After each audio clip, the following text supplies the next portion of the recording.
మధ్యాహ్నం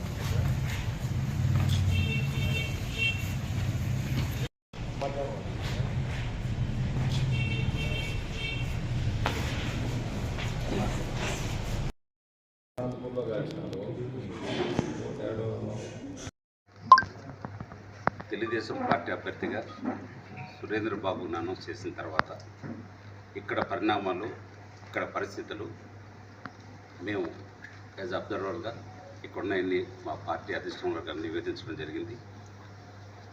వాళ్ళ సూచన మేరకు మా అధినాయకుడు జగన్ గారు ఆదేశాల మేరకు మా మిత్రులు సోదరులు తోదుర్తి ప్రకాష్ రెడ్డి గారితో చెప్పి మీరు వెళ్ళి మా జిల్లా అధ్యక్షుడు మా ముగ్గురిని వెళ్ళి రంగయ్య గారికి నిజాయితీపరుడైన మంచి ఆఫీసర్ గాను, ఎంపీ గాను విశిష్టమైన గుర్తింపు తెచ్చుకున్న రంగయ్య గారికి మన ఉమామహేశ్వరనాయుడు గారికి సహాయం తీసుకోమని పార్టీ అధిష్టాన వర్గం మాకు ఆదేశించడం, దానికి సంబంధించి మేము చాలాసార్లు అప్రోచ్ కావటం, ఈరోజు లేదు ఇంకా గడువు దగ్గరికి వస్తుంది కాబట్టి మీరు ఏదో నిర్ణయం తీసుకొని మాకు చెప్పాలి, ఏదో నిర్ణయం కాకుండా తప్పనిసరిగా మా ఆహ్వానాన్ని మన్నించి మా పార్టీకి వచ్చి అందరికీ ఆమోదయోగ్యుడైనటువంటి చాలా కామన్ మ్యాన్ అయినటువంటి రంగయ్య గారిని మీ మద్దతు ఇచ్చి గెలిపించవలసిందిగా, మీ అవసరం కూడా మా పార్టీకి ఎంతో ఉందని మా యొక్క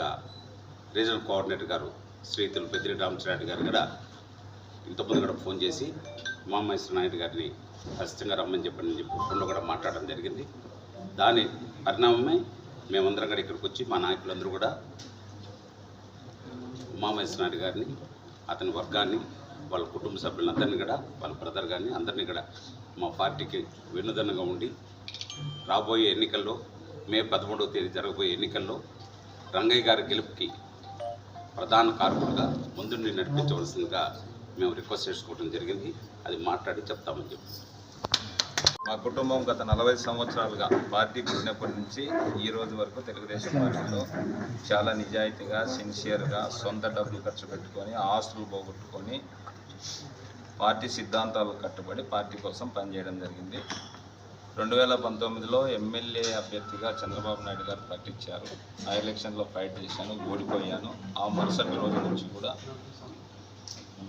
నేను పార్టీ కార్యక్రమాలు తూచా తప్పకుండా రాష్ట్ర స్థాయిలోనే 10వ స్థానంలో ఉండే విధంగా అన్ని కార్యక్రమాలను దిగ్విజయంగా చేయడం జరిగింది. ఏ సర్వేలో చూసినా కూడా నా పేరు రావడం జరిగింది.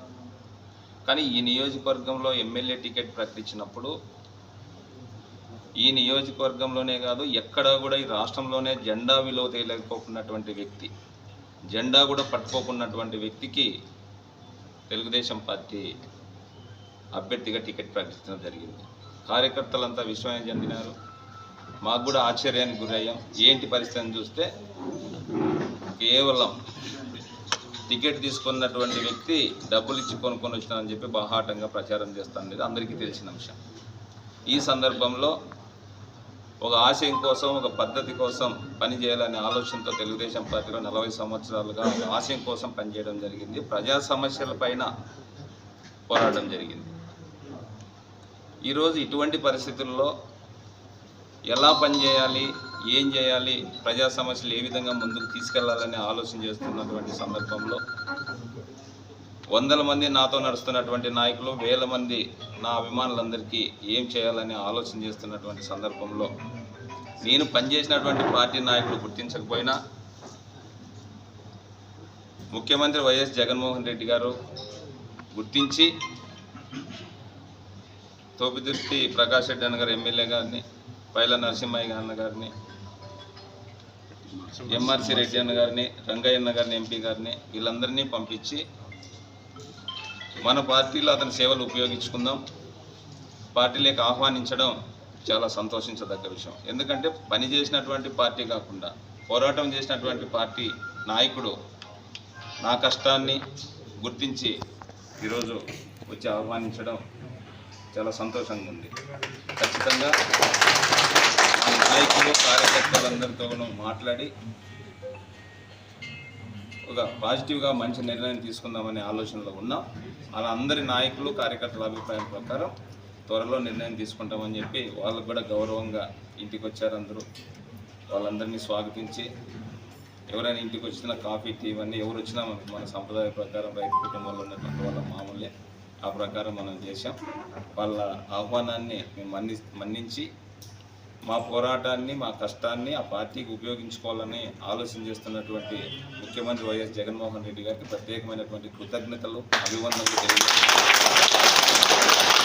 ఖచ్చితంగా మా నాయకులు, కార్యకర్తలు ఆలోచన చేసి ఒక పాజిటివ్ నిర్ణయం తీసుకొని తర్వాత తెలియజేస్తామని చెప్పి చెప్పడం జరిగింది. ఇది జరిగింది.